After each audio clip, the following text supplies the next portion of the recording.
Hello, my name is Madison, and I'm 34 years old.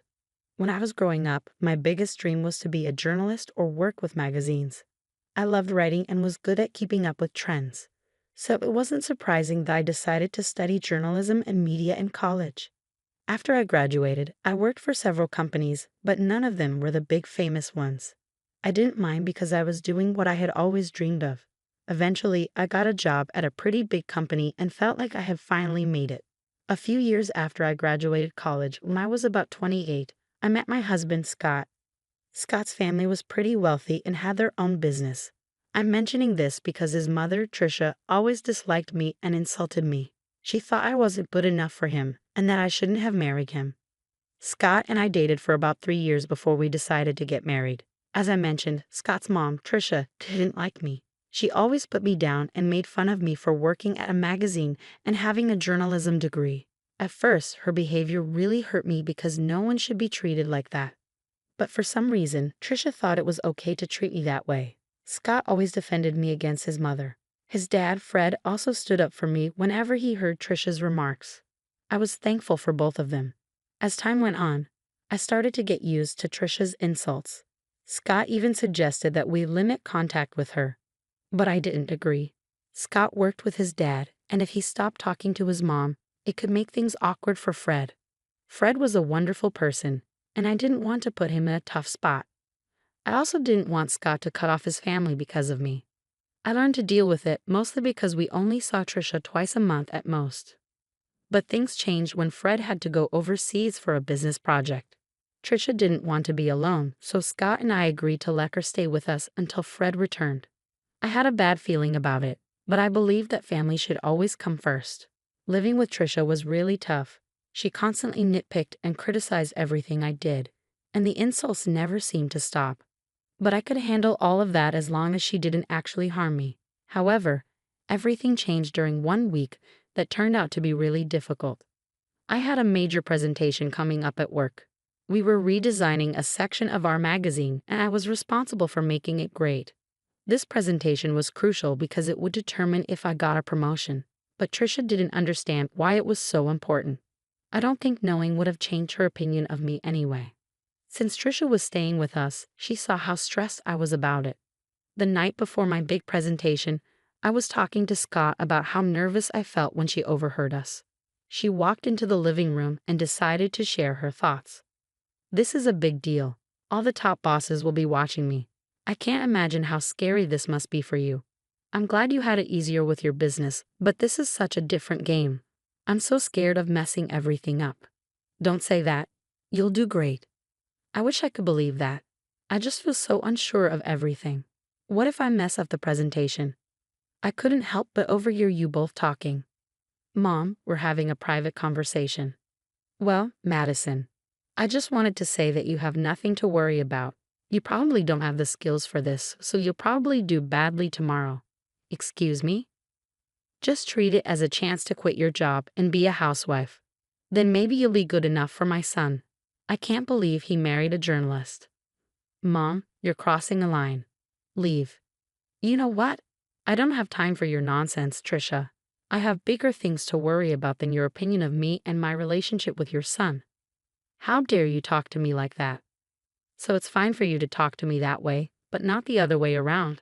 "Scott, say something. Your wife is disrespecting your mother. She's just standing up for herself. I don't see anything wrong with it. She's manipulating you. Look at how easily you can turn your back on family. Madison will regret this." I was furious at Tricia for barging into Scott's and my conversation and insulting me so blatantly. Scott tried to apologize for his mother's behavior, but I stopped him. He wasn't responsible for her hurtful words. After that, we decided to call it a night and went to sleep. I was too focused on everything else to even think about Tricia's threat towards me. I figured she would just continue tormenting me, which honestly, I didn't care about at that moment. Dealing with her could wait until after my presentation. The next day, I hurried into work with my laptop, ready for my presentation. But when I opened it, I realized something was terribly wrong. All the files on my desktop were gone, and my laptop had been reset. I started to panic. I had emailed the presentation to myself, so I tried to calm down. But when I logged into my email, I saw that all my emails were deleted, even from the trash. My heart sank and tears filled my eyes. I felt an overwhelming fear. I had to explain everything to my boss, who was not happy. He yelled at me for a while before telling me not to bother with the presentation because he had someone else do it in case I messed up. I knew then that any chance for me to advance in the company was gone. I couldn't believe this was happening. I rushed home in tears. Scott hadn't left for work yet, and when he saw me, he took the day off to be with me. He held me as I cried, and when I calmed down a bit, he asked me what happened. "What's wrong, honey? Did the presentation not go well?" "There was no presentation, at least not one that I gave." "Huh? What do you mean? You put so much effort into preparing for it. You hardly slept those past few days because you were working so hard." "I know, but when I got there, I opened my laptop and found out that everything had been deleted." "What? How did that happen?" "I don't know. It was really embarrassing and humiliating to have to explain it to my boss." "Wait, did you not back it up somewhere else?" "Yeah, I emailed it to myself, but even my inbox and trash were emptied." "Oh my God, I'm so sorry this happened." "What did your boss say?" "He yelled at me a lot, called me unprofessional and lazy. He had someone else do the presentation." "But you still have your job, right?" "Yeah, but I'm stuck in this position. I can't move up or get promoted. I'm done here." "Don't worry, honey. You'll find a better job. I'll be here for you through it all. Just keep working here until you're ready to leave." "Yeah, I'll give my notice now. I can't believe I worked so hard for this, and just when I was close, it slipped away." I felt really down after that. I take pride in doing well on my projects, so what happened was really tough for me. It was traumatic, to say the least. I wasn't given any more important work at my job. I held off on quitting, but after another week, I knew it was time. I handed in my notice and waited for my time to be up. Through it all, Trisha seemed strangely happy. She saw me crying once and made remarks about how she knew I would fail. At first, I was mad at her. But then I started thinking about her behavior. Maybe she was happy because she thought I would finally become a housewife. Or maybe she was happy because she had something to do with my career falling apart. I can't quite explain it, but I had this gut feeling that Trisha had something to do with my laptop troubles. I wanted to talk to Scott about it, but I needed evidence first. So I decided to set up a hidden camera in the office to catch Trisha in the act. I ordered a camera disguised as a smoke detector and installed it on the ceiling. I connected it to my phone and got ready to implement my plan. The next step was to somehow let Trisha know about my upcoming presentation. That wasn't too hard. I just paced around the office looking worried. Scott was still at work, unaware of what I was doing. Trisha noticed my anxious behavior and asked what was going on. "What's wrong? Are you stressed about another project?" "I need to tell someone. Since you asked, I've been given another chance to present my work, and it could lead to a raise." "Oh, really?" "Yeah, and I'm really nervous because this is my last chance to get things right, and I have to do it well." "Why aren't you telling Scott? Is it because you're embarrassed about your job?" "No, it's because I don't want to disappoint him again. Just keep it between us, okay? I'm not promising anything, but it'll be interesting to see what happens tomorrow." "Why do you always want me to fail?" "I just think you'd be better off as a housewife. It's less embarrassing than what you're doing now."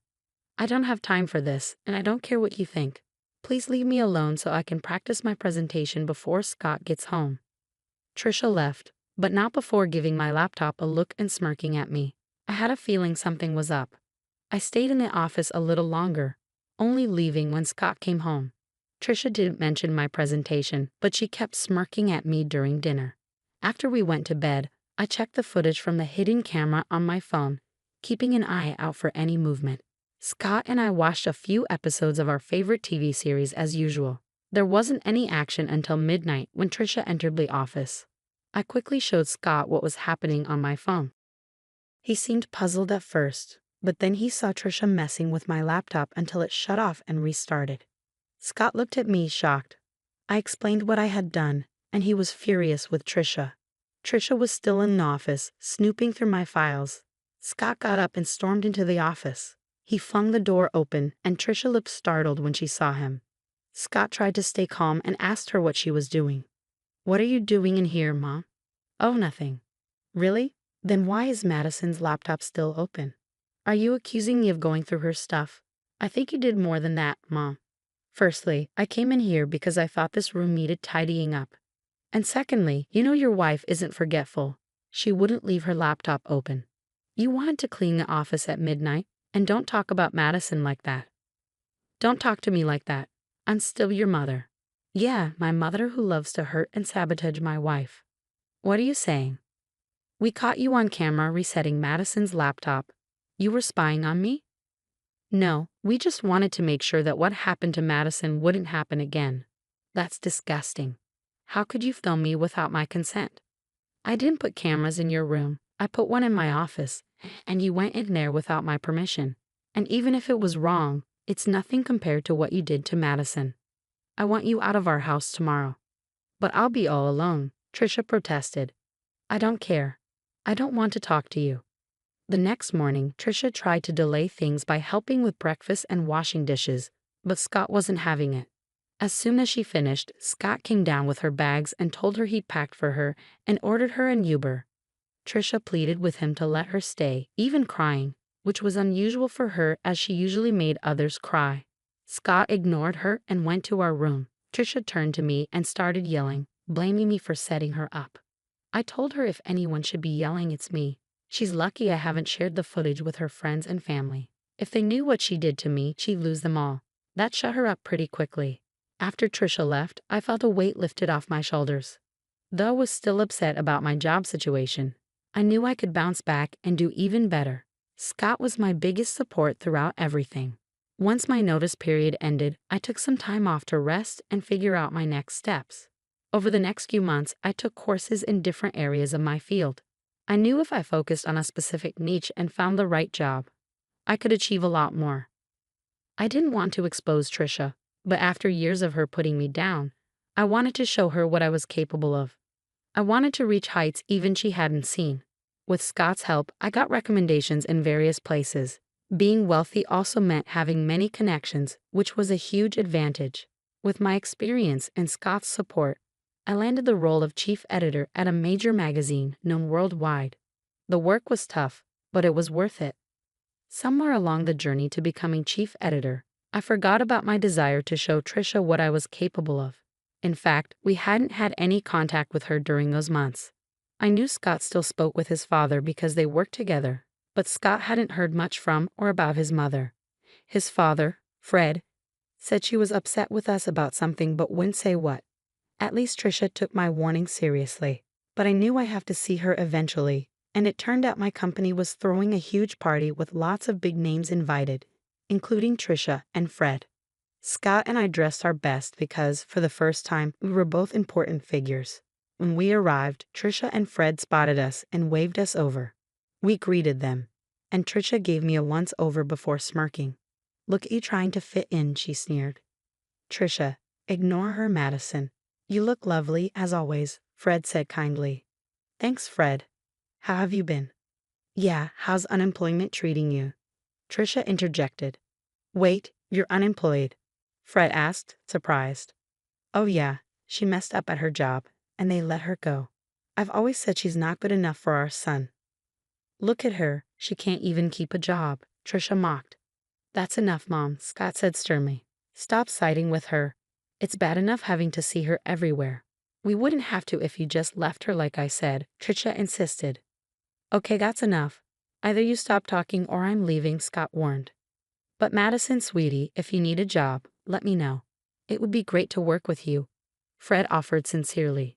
"That's really kind of you, Fred, but I can't accept the offer," I replied. "Of course not.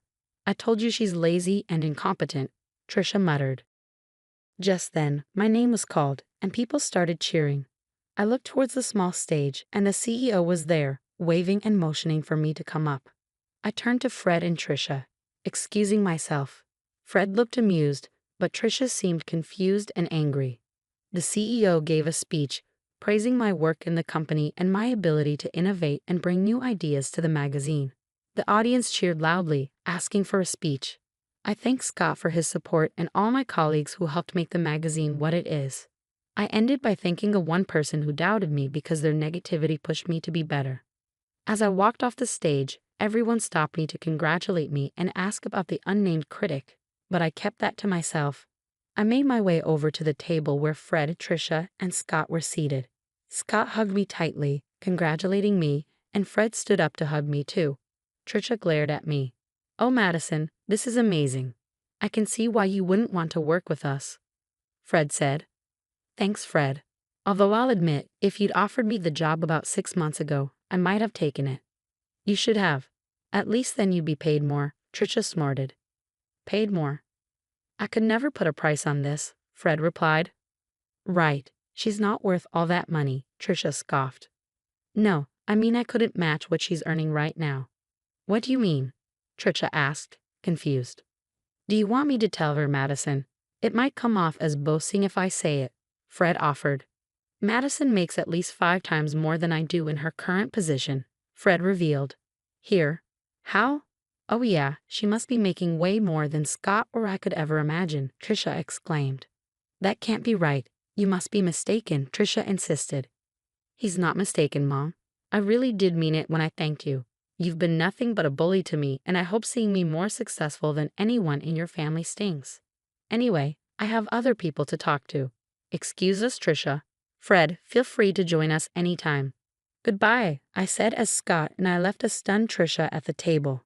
Fred laughed and raised his drink to me as Scott and I walked away. I'd never felt more alive and satisfied. It was an incredible accomplishment, and I'm grateful to Scott for his support. Thanks for listening.